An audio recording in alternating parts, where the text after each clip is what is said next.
You say that you believe many people in America believe in your definition of freedom from coercion, and I might agree with you, but I also believe that many people in America believe in a different kind of freedom, and that is freedom to well-being, a certain level of standards, fair housing at a good price, education, etc.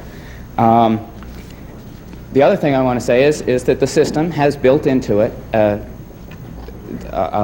poor remain poor and the rich remain rich, and that is an externality of the system. It is not built into the system at all. It has never been true. It's simply a false. If you look at the evidence, there is an enormous amount of mobility from one class to the other.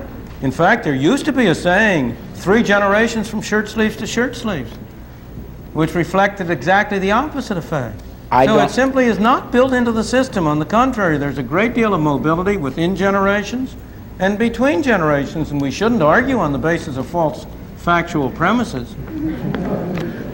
That mobility, well, let me continue because I'm not sure it really has an effect on the question. Because it is not immediately easy to become in the wealthy class. There are certain parts of the system which make that virtually impossible for the real person. Now, I believe that this freedom too represents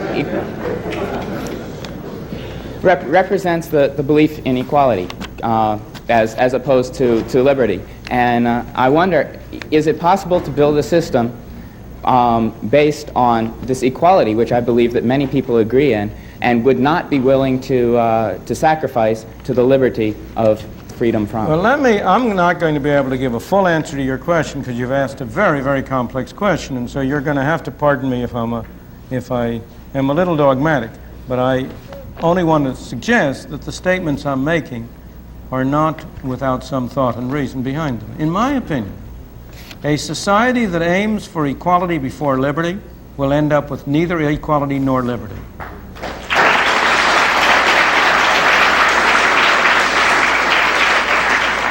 And a society that aims first for liberty will not end up with equality, but it will end up with a closer approach to equality than any other kind of system that has ever been developed.